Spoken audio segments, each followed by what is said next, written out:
Au nom du Père, du Fils et du Saint-Esprit. Amen. La paix de Jésus soit dans votre maison. J'espère que vous allez bien, que vous êtes dans la paix et la joie de Jésus. Alléluia.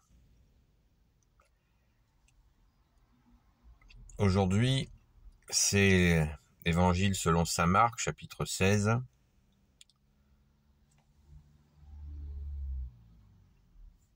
Et nous sommes dans le... On va écouter la parole. Puis il leur dit, « Allez dans le monde entier porter la bonne nouvelle à toute la création.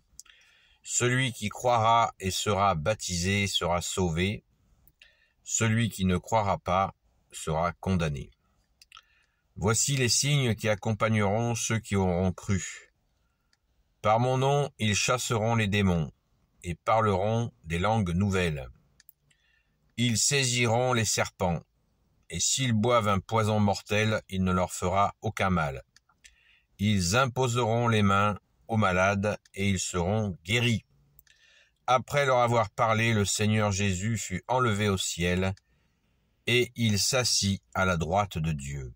Quant à eux, ils partirent prêcher en tout lieu, le Seigneur était à l'œuvre avec eux, et confirmait leur parole par les signes qui l'accompagnaient. Alléluia, merci Jésus pour ta parole.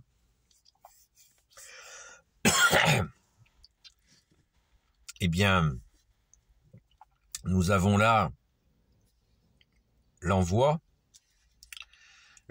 et puis l'ascension. Nous avons l'ascension qui nous est dite, on n'y est pas encore, mais ça ne saurait tarder. Quelque chose, donc c'est ce contexte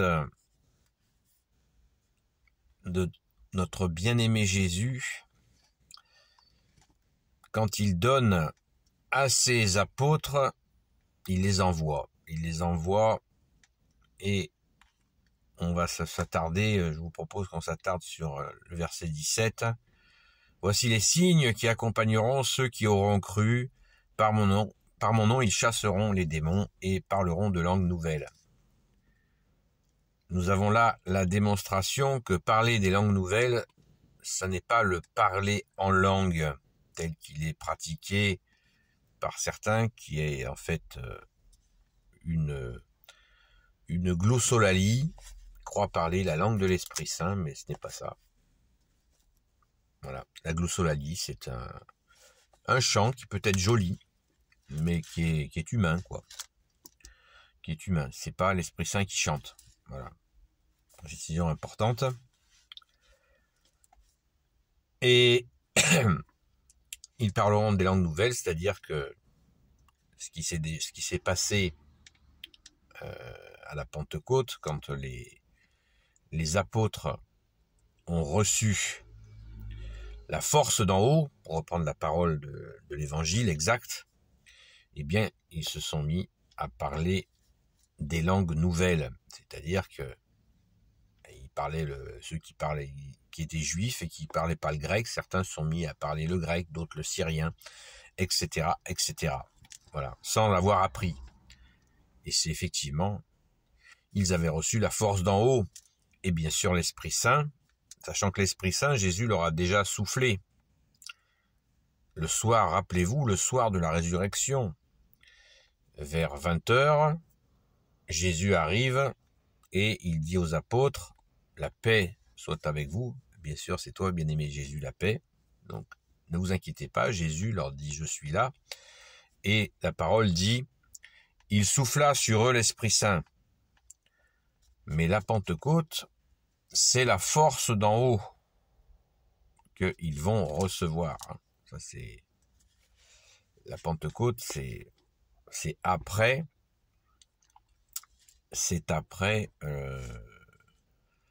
l'ascension. On est d'accord. C'est 10 jours après, je crois.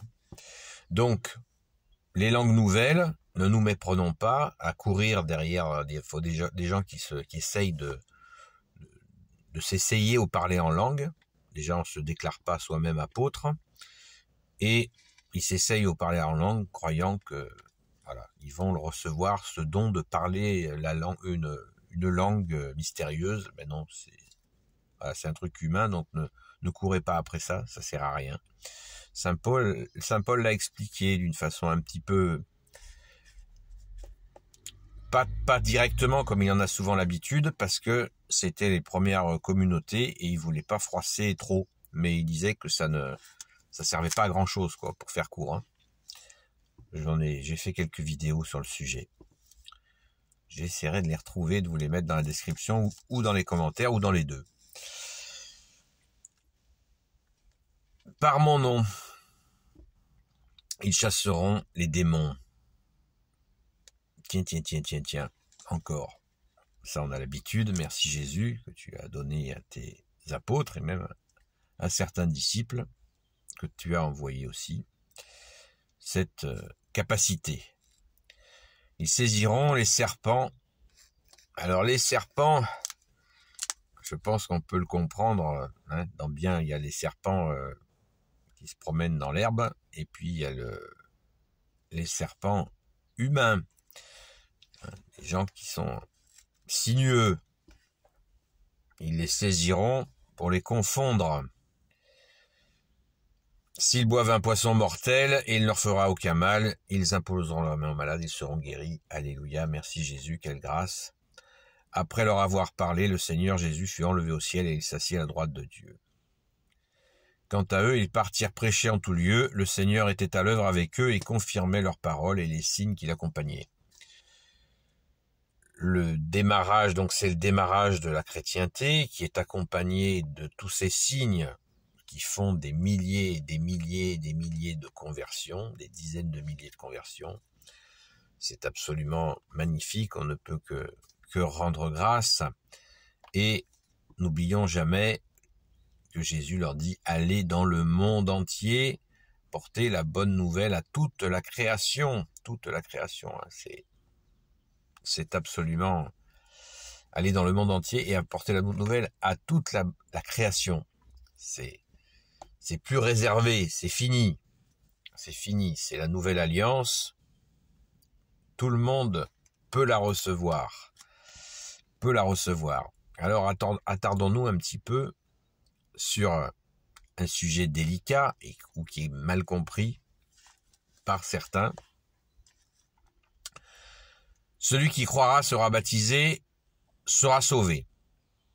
Celui qui ne croira pas sera condamné. On en a déjà parlé il y a quelque temps. Qu'est-ce que c'est que cette condamnation qui est assez mystérieuse? Et il convient de l'expliquer et de nous bien la comprendre pour pouvoir bien l'expliquer. Jésus est venu pour nous arracher à nos fautes, qu'on ne soit plus dans la loi de cause à effet. C'est-à-dire, je fais une erreur et j'en paye immédiatement les conséquences. Jésus est venu pour nous porter nos fautes. Pardon. Oui, porter nos fautes. Jésus est venu pour, comme tu l'as dit, bien-aimé Jésus, venez à moi, vous qui ployez sous le fardeau, venez à moi, mon joug est léger. Cette loi de cause à effet est terrible pour les hommes parce qu'on subit immédiatement, ou voire avec quelques décalages, les effets de nos fautes. Et là, c'est ce que nous appelons la grâce. Jésus nous permet donc de nous pardonner, il nous pardonne nos fautes et nous n'en sommes plus. Nous n'assumerons pas nos erreurs par avec la même violence que nous les avons fait subir aux autres. Est-ce à dire que on peut faire n'importe quoi? Pas du tout. Pas du tout. Ça ne veut pas dire ça. En aucun cas. Ce qui dit ça, c'est se moquer. Une façon de se moquer, de défier la chrétienté, de défier les catholiques, en disant ouais, vous faites ce que vous voulez, puis vous demandez pardon, et puis hop, ça va. Ça ne marche pas comme ça. Ça ne marche pas comme ça. Jésus nous dit bien, celui qui met en pratique ma parole, hein, celui-là, hein, celui qui croira et sera baptisé sera sauvé. C'est-à-dire qu'il croira que Jésus a une parole et qu'il faut la mettre en pratique, faire son maximum pour la mettre en pratique. Celui-là sera sauvé. C'est pas celui qui fait n'importe quoi et qui va demander pardon sera sauvé. Ben non, non. C'est une intelligence supérieure. On peut pas feinter avec une intelligence supérieure. Celui qui ne croira pas sera condamné. Et d'ailleurs, on le voit, notamment dans les gens qui suivent le bouddhisme. On le voit très clairement. Même souvent, ce sont des baptisés et ils retournent dans la loi de cause à effet, alors que Jésus, par leur saint baptême, les avait libérés. Et ils se remettent dans des histoires pas possibles, parce qu'ils tournent les talons à leur saint baptême, malgré toute la douceur de Jésus pour leur faire comprendre qu'ils sont en train de retourner dans la loi de cause à effet, parce que c'est l'enseignement bouddhique. Et c'est terrifiant. Ils retournent à quelque chose que Jésus... Ils retournent à quelque chose, j'arrive pas à le dire, que Jésus les avait libérés, tout simplement. Jésus les avait libérés de cette loi de cause à effet et ils y retournent par des pratiques, déjà en tournant les talons à Jésus, seul sauveur, seul rédempteur, et en allant chercher des enseignements où on leur apprend la loi de cause à effet. Et je passe tous les détails, je vais pas vous faire un cours, mais c'est délirant. C'est très douloureux de voir ça. Combien de gens j'ai vu comme ça, et des gens même proches, ça fait mal. Ça fait très mal. Je crois qu'en méditant, ils vont atteindre je sais pas quoi. Pas du tout. Nous avons tout en Jésus. Faut se réveiller là. Et puis c'est souvent tourner autour de son nombril, hein. Se mettre en méditation, ça sert pas à grand chose, hein. Par contre, les œuvres, Jésus nous invite, rappelons-nous les 7 critères du jugement dernier, les 7 demandes de Jésus, hein. Donner à boire à ceux qui ont soif, donner à manger à ceux qui ont faim, habiller ceux qui n'ont rien sur le dos, libérer les captifs, visiter les malades, visiter les prisonniers, accueillir l'étranger, pas forcément l'étranger qui vient on ne sait pas où, hein. L'étranger qui est en détresse, ça peut être quelqu'un qui habite à une centaine de kilomètres de chez nous et puis qui sait pas du tout, voilà, qui est paumé. Donc toutes ces demandes, ce sont les critères du jugement dernier. J'ai fait une vidéo sur le sujet où Jésus nous incite à être actifs, hein. Fais aux autres ce que tu voudrais qu'on te fasse. Méditons la parole du bon samaritain, hein. Le bon samaritain, eh ben, il récupère ce type qui était laissé pour mort dans le fossé et puis il le soigne. Et il lui paye même un gîte à l'hôtel pour se refaire. C'est magnifique. Donc, ça, c'est la parole de Jésus, hein. Venir de faire aimez-vous les uns les autres, hein, d'aimer Dieu en premier, surtout pas l'oublier en premier, de t'aimer Jésus, d'aimer ton Père, l'Esprit Saint en premier, et puis tout de suite après, eh bien, nous aimer les uns les autres. C'est actif, c'est pas être en méditation, en tailleur. Si quelqu'un il a faim, méditer, ça va pas lui donner à manger, hein. Et oui. Donc, très important, celui qui ne croit pas sera condamné. C'est comme ça. Et pourquoi c'est comme ça? On peut pas se mettre à la place du Père, évidemment, mais on comprend. Le Père de Jésus, notre Père, envoie son Fils, c'est son ultime don aux hommes qu'il aime, qu'il a créé avec Jésus et l'Esprit Saint. Son ultime don d'amour qui s'appelle Jésus, il le donne. Qu'est-ce que vous voulez qu'il fasse d'autre de plus que Jésus? Il y a plus rien après Jésus. C'est terminé. Il n'y a plus de révélation. C'est terminé. C'est fini. Et ne me parlez pas de l'islam. Ça n'est pas de Dieu. Il n'y a plus rien après l'arrivée de Jésus. Et saint Paul le dit très bien. Il dit ils lui disent, certains lui posent la question à saint Paul, ils lui disent si un ange ou on nous apporte une nouvelle doctrine, saint Paul d'un revers de main, il dit anathème, à rejeter. Ça ne viendra pas de Dieu. Voilà. C'est clair, c'est net, c'est précis. Nous avons tout en Jésus parce que c'est de l'amour du Père. C'est l'amour du Père. Il y a rien après. Si, des catastrophes, des faux maîtres, des faux prophètes, des faux Christ. Oui, de la fumée. Mais plus rien, la lumière est là. Quand Jésus vient, c'est la lumière. Jésus, tu es la lumière. Et tu nous donnes ton enseignement de vérité, ta parole de vérité, et tout est là. Nous avons tout en toi. Alléluia. C'est magnifique. Merci Jésus. Donc celui qui croira sera baptisé, sera sauvé. Donc l'importance du baptême. Merci Jésus de le souligner. Des fois qu'on l'aurait pas compris. Que le saint baptême est très important. C'est pour ça qu'on baptise les enfants, parce que on veut qu'ils soient sauvés. Là, certains disent vous leur demandez pas leur avis. Et alors est-ce qu'un père, une mère attendent que son fils soit en âge de réfléchir pour lui donner à manger? Vous allez me dire, ma question est un peu exagérée. Ben non, elle n'est pas exagérée, parce que quand on donne à manger à nos enfants, on leur donne le meilleur. On leur donne le meilleur. Eh ben, a fortiori, quand il s'agit de les nourrir spirituellement, on leur donne le meilleur, notre bien-aimé Jésus, dans son Église catholique. Voilà, on leur donne le meilleur.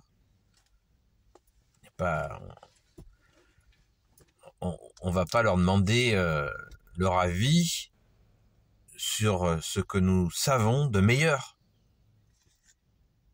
Et puis, ils grandiront. Ils ont un libre arbitre qui est don de Dieu, du Père, du Fils Jésus et du Saint-Esprit, et ils feront leur vie. Mais nous aurons pris nos responsabilités devant Dieu, devant toi Jésus, devant ton Père et l'Esprit Saint. Nous aurons assumé notre devoir d'État, comme on dit dans l'Église, qui est de prendre nos responsabilités vis-à-vis de nos enfants, de leur donner une éducation solide, d'autant plus importante dans ce monde de ténèbres. Parce que les enfants, vous le voyez, et puis ceux qui sont un peu plus grands aussi, les sollicitations sont abominables. Je ne vais pas faire la liste des horreurs ici, ce serait trop long. Et surtout, restons dans la joie de ces saints apôtres qui sont appelés. C'est la joie complète. Alléluia, merci Jésus. Béni soit le Père, le Fils et le Saint-Esprit. Amen. Ô Jésus, toi qui peux tout, Ô Jésus, toi qui peux tout et qui porte tout, je te confie toutes celles et ceux qui regarderont cette vidéo, ainsi que leurs proches selon ta sainte volonté, ô Jésus. Sainte Marie, Reine des cieux, toi l'Immaculée Conception, toi qui écrases le serpent, toi qui es la lune sous tes pas, toi notre Mère, Notre-Dame. Saint Joseph, toi le juste et le saint, toi le sage, toi la terreur des démons. Vous avez bien entendu, la terreur des démons, toi le saint gardien de la Sainte Église catholique apostolique. Sainte Marie-Madeleine, notre chère sainte patronne. Et vous, tous les saints et saintes amis de toi, Jésus. Saint Michel Archange, Saint Gabriel Archange, Saint Raphaël Archange et tes anges guérisseurs, et vous tous les anges qui servez Jésus, je vous confie toutes celles et ceux qui regarderont cette vidéo, ainsi que leurs proches selon ta sainte volonté, ô Jésus. La paix de Jésus soit dans votre maison, et je vous dis à très vite. N'oubliez pas, la Bible des peuples, excellente traduction. À très vite.